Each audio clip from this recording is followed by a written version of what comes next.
एक ऐसी दुनिया जो साइंस और सुपरनैचुरल से भी परे है। SCP फाउंडेशन एक ऐसा ऑर्गेनाइजेशन जिसका काम है कि वो different supernatural elements, supernatural bodies और सुपरनैचुरल क्रीचर्स को सिक्योर करे, कंटेन करे और प्रोटेक्ट करे। थोड़ा सा कंफ्यूजिंग साउंड करता है, मेरे को भी करता था। जिनका ये मिशन है कि वो इन सारे क्रीचर्स से ह्यूमैनिटी को बचाए। लेकिन क्या ये सच में पॉसिबल है?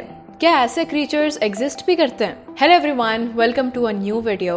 इस टॉपिक का सजेशन मेरे को बहुत ही ज़्यादा दिनों से आ रहा था एंड हियर इट इज़। आज हम SCP फाउंडेशन के बारे में जानेंगे। जब मैंने इसके ऊपर रिसर्च किया ना, तो मैं खुद कंफ्यूज हो गई कि ये है क्या, ये रियल है, ये फिक्शन है, या फिर ये स्टोरी बुक से निकाला गया है, ये क्या है? मतलब मेरे को समझ में नहीं आया। अगर मैंने सफ़र किया है तो मैं आपको कैसे जाने दूँ? वीडियो शुरू करने से पहले जिन लोगों को भी SCP फाउंडेशन के बारे में पता है, जिन लोगों को भी SCPs के बारे में पता है, मेरे को कमेंट करके अपना फेवरेट SCP ज़रूर बताना। मेरा फेवरेट SCP है the plague doctor. SCP foundation से रिलेटेड ऐसी बहुत सारी बातें हैं जो आपको नहीं पता होंगी। बहुत लोगों को SCP फाउंडेशन के बारे में ही नहीं पता होगा, तो don't worry, I am here for you. जैसे कि मैंने आपको पहले बताया कि SCP फाउंडेशन एक ऑर्गेनाइजेशन है जिनका मेन काम है सुपरनैचुरल क्रीचर्स या फिर एनोमलीज को कैप्चर करना, उनको स्टडी करना और उनको ह्यूमैनिटी से बचाना या फिर ह्यूमैनिटी को उनसे बचाना। ये एक ऐसा ऑर्गेनाइजेशन है जिसके अंदर एक लिटरली साइंटिफिक रिसर्च सेंटर है और ये सारे सुपरनैचुरल क्रीचर्स के ऊपर जहाँ पर स्टडी की जाती है। इसके अंदर कई सारे वर्कर्स हैं और वो वर्कर्स लेवल्स में डिवाइडेड है। जैसे कि सबसे लोअर लेवल ऑफ वर्कर्स होते हैं वो यूजुअली प्रिजनर्स होते हैं, क्रिमिनल्स होते हैं, और उनको एक एक्सपेरिमेंट की तरह यूज़ किया जाता है क्रीचर्स के ऊपर रिसर्च करने के लिए। मतलब कि अगर उनकी जान भी चली जाए ये करते हुए तो that will not matter. Highest level पे होते हैं साइंटिस्ट्स, रिसर्चर्स, और वो बहुत ही ज़्यादा नहीं तो डेंजरस क्रीचर्स के साथ डील करते हैं और नहीं तो वो बस रिसर्च करते हैं, बाकी काम वर्कर्स करते हैं। ये फाउंडेशन गवर्नमेंट के थ्रू फंडेड है। जो भी सारे सुपरनैचुरल क्रीचर्स हैं ये कुछ भी हो सकते हैं।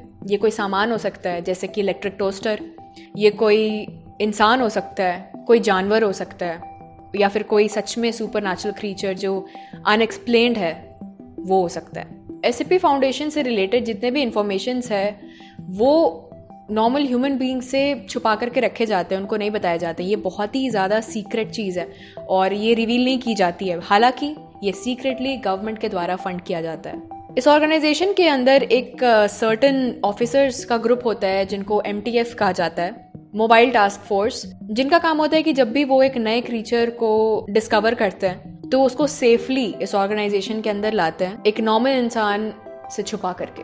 अगर कोई भी नॉर्मल आदमी इनके बारे में जान जाता है, इन क्रीचर्स के बारे में, तो नहीं तो उसकी मेमोरी मिटा दी जाती है by several procedures.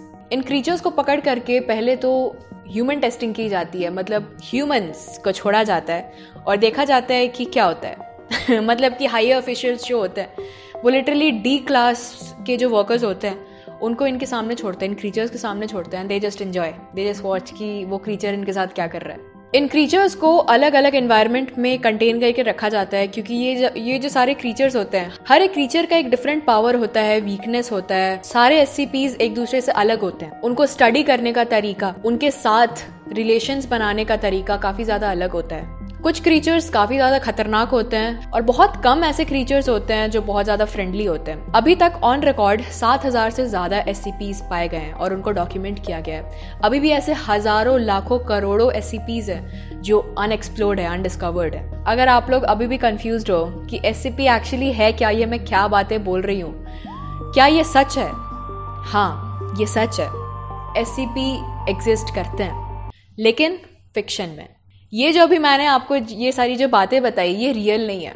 I mean, ये रियल है, ये ऑर्गेनाइजेशन है, ये एक पूरा यूनिवर्स है, लेकिन ये फिक्शन है। यस, मेरे को भी शौक लगा था ये जान करके। ये राइटर्स के द्वारा एक ऑर्गेनाइजेशन बनाया गया है, एक यू कैन से एक यूनिवर्स बनाया गया है जिसमें बहुत सारे ऐसे जो राइटर्स होते हैं वो अलग अलग क्रीचर्स डिस्कवर करते हैं अपने दिमाग के थ्रू और वो उसके बारे में लिखते हैं। हर क्रीचर्स की अलग एबिलिटी होती है, वीकनेस होता है, स्ट्रेंथ होता है, जिसमें से मैं आपको 5 SCP के बारे में बताऊंगी क्योंकि 7,000 के बारे में अगर बताने बैठी तो इस चैनल का नाम चेंज करके मेरे को SCP फाउंडेशन रख देना होगा। चलिए चलते हैं एक ऐसे जर्नी में जहां हम SCP फाउंडेशन के बारे में सारी चीज़ें जानेंगे। And stick till the end of this video. आपको बहुत सारी चीज़ें जानने को मिलेगी। ये बातें बहुत सारे लोगों को फैसिनेटिंग लग सकती है, बहुत सारे लोग बोर हो सकते हैं। तो without any further ado, let's get into the video.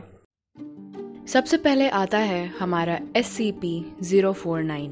SCP-049 को द प्लेग डॉक्टर भी कहा जाता है। इसके डिस्क्रिप्शन की बात करें, ये एक ऐसी एंटिटी है जो एक ह्यूमन की तरह दिखती है और इसका रिजेम्बलेंस कुछ मिडिएवल प्लेग डॉक्टर की तरह लगता है। ये एक ट्रेडिशनल प्लेग डॉक्टर के आउटफिट पहनता है, जैसे कि लॉन्ग डार्क रोब, ग्लव्स, बूट्स और एक बहुत ही लंबे चोंच वाली मास्क। द प्लेग डॉक्टर कई सारी चीजों से मिलकर के बना है, जैसे कि लेदर, मेटल और भी कई ऐसे सब्सटेंस जो कि एक नॉर्मल ह्यूमन बॉडी में नहीं पाए जाते हैं। इसकी एबिलिटीज की बात करें, इसके पास कुछ ऐसी शक्तियां हैं, ये बिना फिजिकल कांटेक्ट के किसी भी लिविंग ऑर्गेनिज्म को मार सकता है, उनकी बॉडीज को मैनिपुलेट कर सकता है, उनकी बॉडी के साथ कुछ भी कर सकता है। द प्लेग डॉक्टर कुछ ऐसे चीजें क्लेम करता है कि वो अपने टच से क्योर कर सकता है, किसी की भी बॉडी को इनक्योर कर सकता है, किसी के भी इन्फेक्शंस को, डिजीजेस को क्योर कर सकता है। लेकिन ये बस एक झूठ है और इसके इर्द गिर्द जो भी इंसान आता है उसके साथ बहुत ही बुरा होता है। इसकी सेंशियंस की बात करें, जैसे कि सेंसिटिविटी या फिर अपने आसपास चीजों को फील करने की एक कला की बात करें,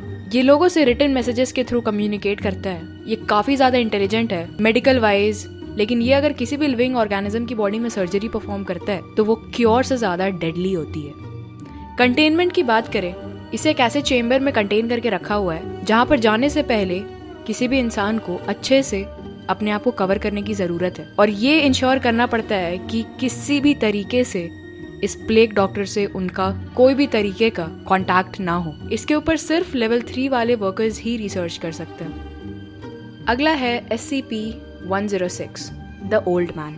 इस SCP को द ओल्ड मैन करके भी जाना जाता है और ये अपने काफी डिस्टर्बिंग एबिलिटीज के लिए जाना जाता है। डिस्क्रिप्शन की बात करें तो ये काफी बूढ़ा SCP है जिसके स्किन सड़े हुए हैं और ये काफी ज्यादा खतरनाक दिखता है। इसकी बॉडी ऑलमोस्ट डिकम्पोजिशन स्टेट में है और ये अपने कोरोसिव प्रॉपर्टीज के लिए जाना जाता है। मतलब इसके इम्पैक्ट में कोई भी चीजें आती है तो वो कोरोड हो जाती है, तो वो एक झटके में पिघल जाती है। तो इसके पास ऐसे पावर्स है कि ये सॉलिड मटेरियल के थ्रू भी जा सकता है, जैसे कि अगर इसे किसी लोहे के चेम्बर में रखा जाए तो वो उसे भी पिघला करके वहां से भाग सकता है। वो अपने विक्टिम्स को पकड़ करके और वहां पर विक्टिम्स को बहुत ही ज्यादा टॉर्चर करता है। इसके बिहेवियर्स की बात करें तो ये बहुत ही ज्यादा इंटेलिजेंट है और सेडिस्ट भी है। इसे दूसरों के दर्द को देख करके बहुत ज्यादा प्लेजर फील होता है। ये बहुत ज्यादा एंजॉय करता है अपने विक्टिम्स को सफर करता देख, अपने विक्टिम्स को टॉर्चर करते हुए। ये बिल्कुल भी इमोशनल नहीं है। कंटेनमेंट की बात करें तो इसको कंटेन करना, इसको प्रिजर्व करना, इसको कहीं पर स्टोर करके रखना बहुत ही ज्यादा मुश्किल है, क्योंकि ऑफ कोर्स ये किसी भी चीज को एक झटके में पिघला सकता है। इसे एक बहुत ही डेंस माहौल में रखा गया है, बहुत सारे लेयर्स से कवर किया गया है। वो जगह इलेक्ट्रोमैग्नेटिक सिस्टम से इक्विप्ड है। इस पर हमेशा निगरानी रखी जाती है क्योंकि ये बहुत ज्यादा चालाक है। अगला है SCP-682। SCP-682 को the hard to destroy reptile भी कहा जाता है। ये दिखने में ही काफी ज्यादा डेंजरस लगता है। इसके डिस्क्रिप्शन की बात करें तो इसका शरीर बहुत ही ज्यादा बड़ा है और दिखने में ये एक रेप्टाइल की तरह है। इसके अपीयरेंस क्रोकोडाइल, लेजर्ड, डायनासोर से बहुत ही मिलते हैं। इसके बहुत ही स्ट्रॉन्ग स्केल्स है, शार्प क्लॉज है और ये बहुत ही ज्यादा स्ट्रॉन्ग है। ये बहुत ज्यादा एग्रेसिव है और जब भी ये किसी भी लिविंग ऑर्गेनिज्म को देखता है वो सीधा उस पर अटैक कर देता है। एबिलिटीज की बात करें तो ये किसी भी ह्यूमन की स्पीच को मिमिक कर सकता है। ये किसी भी ह्यूमन की आवाज में बात कर सकता है और इससे किसी को भी मैनिपुलेट करना बहुत ही ज्यादा आसान हो जाता है। ये जो भी आवाजें सुनता है उसको तुरंत इमिटेट कर लेता है, जिससे इसको शिकार करने में बहुत ही ज्यादा हेल्प मिलता है। और इसके पास हाई क्वालिटी रीजेनरेटिव पावर्स है। रीजेनरेटिव पावर्स का मतलब कि अगर इसके बॉडी पार्ट्स को कहीं से भी काटा जाए तो वो हिस्सा तुरंत ग्रो कर जाता है। ये टॉक्सिक से टॉक्सिक एनवायरनमेंट को अडेप्ट कर लेता है। इसके बिहेवियर की बात करें तो ये भी बहुत ही ज्यादा इंटेलिजेंट है। इसको अपने सराउंडिंग के बारे में पता है। कंटेनमेंट की बात करें तो इसे एक ऐसे सेल में रखा गया है जो काफी ज्यादा साउंड प्रूफ है और अकॉस्टिक है, जो एक स्पेशल एसिड से कोटेड है, ताकि इसका इमिटेट करना, नकल करना और किसी को भी मैनिपुलेट करना बहुत ही ज्यादा मुश्किल हो जाए। इसके आसपास अगर कोई भी वर्कर रहता है तो दे मेक श्योर कि वो साइन लैंग्वेज में बात कर रहे हो, क्योंकि ये सिर्फ आवाजों को मिमिक कर सकता है। ये ऐसी ऐसी आवाजें निकाल सकता है जिससे बहुत ज्यादा पैरानोया क्रिएट हो सकता है, लोग के दिमाग में बहुत ज्यादा असर पड़ सकता है। इस पर रेगुलर निगरानी और रेगुलर टेस्टिंग होती रहती है और इस पे सिर्फ highest level of SCP workers ही काम कर सकते हैं। SCP-087 the staircase. दिखने में तो ये बहुत ही कॉमन सा स्टेयरकेस है। ये एक एंडलेस स्टेयरकेस है जो कि कभी नहीं खत्म होता है। इसका पैटर्न कुछ जिगजैग की तरह है, इस स्टेयरकेस में बहुत ही लो वोल्टेज के बल्ब लगाए गए हैं, जिसके कारण यहाँ पर विजिबिलिटी बहुत ही ज़्यादा कम होता है और इस स्टेयरकेस से आगे जाते जाते रोशनी और कम होती जाती है। जैसे ही कोई भी इंसान इस सीढ़ी में आगे जाता है, उसके साथ बहुत ही ज़्यादा क्रीपी इंसिडेंट्स होने लगते हैं, जैसे कि किसी के चिल्लाने की, जैसे कि कोई मदद की भीख मांग रहा हो।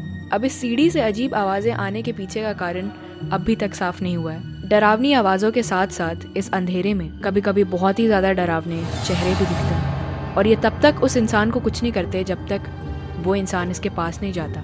इसके कंटेनमेंट की बात करें तो इस स्टेयरकेस को हमेशा ही बंद रखा जाता है। यहाँ पर किसी को भी घुसना अलाउड नहीं है एक्सेप्ट हाईली क्वालिफाइड रिसर्चर्स और साइंटिस्ट्स। स्टेयरकेस पे रिसर्च करने से पहले ये इंश्योर किया जाता है कि जो भी वर्कर या फिर जो भी रिसर्चर इसके अंदर जा रहा है का अच्छे से ही साइकोलॉजिकल इवैल्यूएशन किया जाता है इस स्टेयरकेस में जाने से पहले और इस स्टेयरकेस से आने के बाद, क्योंकि इस स्टेयरकेस के अंदर ऐसी एनर्जीज है जिसका एक इंसानी दिमाग में बहुत ही बुरा असर हो सकता है।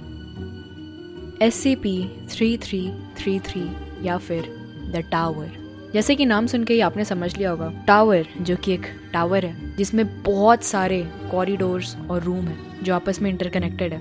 बेसिकली ये एक भूल भुलैया की तरह है और जिसके अंदर काफ़ी सारे एबनॉर्मल एक्टिविटीज़ होते हैं। ये कंक्रीट और मेटल से बना है। इस टावर के अंदर बहुत सारे एंटिटीज़ रहते हैं जो इंसानों की तरह दिखते हैं, जिनकी बनावट इंसानों की तरह है लेकिन फिर भी वो बहुत ज़्यादा खतरनाक दिखते हैं। इनके पास बहुत ही ज़्यादा पावर है और ये फिगर्स किसी भी इंसानों पर साइकोलॉजिकली वार करता है, उनको बहुत ज़्यादा स्ट्रेस दे करके, ट्रॉमा दे करके, और इसके बाद वो उन पर फिजिकल अटैक करते हैं। इन सब इवेंट्स के बावजूद अगर कोई इंसान इस टावर को और एक्सप्लोर करने के लिए अंदर जाता है तो ये एंटिटीज़ उनको बहुत ही ज़्यादा मैनिपुलेट करते हैं। जो भी इंसान इस टावर के अंदर जाता है वो अक्सर खो जाता है, वो अपना पर्पस भूल जाता है कि वो इस टावर में आया क्यों था। उस इंसान को मेंटली बहुत ही ज़्यादा ट्रिक किया जाता है जिसके कारण एक इंसान अपना आपा खो बैठते हैं। कंटेनमेंट की बात करें तो इस टावर के अंदर भी लेवल 5 वर्कर्स के अलावा और किसी को जाने नहीं दिया जाता है और इस टावर को हमेशा निगरानी में रखा जाता है। इस SCP के ऊपर अभी भी रिसर्च चल रहा है और जो भी आवाज़ें इस टावर के अंदर से आती हैं उन पर भी बहुत ज़्यादा रिसर्च किए जा रहे हैं। रिसर्च के लिए इस टावर के अंदर बहुत सारे लोगों को भेजा जाता है, बहुत अच्छे से ट्रेनिंग दी जाती है। थोड़ी सी भी गलती से बहुत बड़ा नुकसान हो सकता है और जो भी इंसान इसके अंदर जाता है वो अपने रिस्क पर जाता है और वहाँ से उसका वापस लौटना कोई गारंटीड नहीं है। तो अब क्या आप इस टावर में जाना पसंद करोगे? स्ट्रेंजर थिंग्स आई गेस बहुत सारे लोगों ने देखा होगा। उसमें जो क्रीचर्स है, वैसे क्रीचर्स जब मूवीज़ के थ्रू दिखाए जाते हैं तो वो एक्चुअली SCP से इंस्पायर्ड होते हैं। बहुत सारे SCPs मूवी से इंस्पायर्ड होकर के बनते हैं और बहुत सारे मूवीज़ SCP से इंस्पायर्ड होकर के बनते हैं। मतलब कुछ क्रीचर्स उनको मूवी डायरेक्टर्स को पसंद आ जाते हैं तो वो उनके ऊपर एक मूवी बना देते हैं। तो बेसिकली SCP बस फिक्शन है, ये इमेजिनेशन है और इमेजिनेशन के थ्रू ऐसे क्रीचर्स बनाए गए हैं और हर क्रीचर की अपनी कहानी है, हर क्रीचर एक दूसरे से अलग है। मैंने इस वीडियो में आपको कुछ SCPs के बारे में बताया। आई डोंट नो ये वीडियो कितने लोगों को पसंद आएगा, कितने लोगों को अपीलिंग लगेगा, लेकिन मुझे बहुत लोगों ने कहा था इस टॉपिक के ऊपर वीडियो बनाने, तो मैंने बना दिया, मैंने अपना काम कर दिया। मुझे कमेंट करके बताना कि आपका कौन सा फेवरेट SCP है। अगर आपको ऐसे टॉपिक्स पसंद आते हैं तो मेरे को कमेंट करके ज़रूर बताना। I would love to make videos on these topic if you like them, if you'll watch I will make it. अगर आप चाहते हो कि मैं अलग अलग SCPs के ऊपर वीडियो बनाऊँ, उनके बारे में आपको बताऊँ, तो वो भी मेरे को कमेंट करके ज़रूर बताना। I would love to know that. And with that said, that is it for this video. I hope you like this video. Leave a like and drop a comment and subscribe to this channel, and I will see you in my next video then. Bye bye.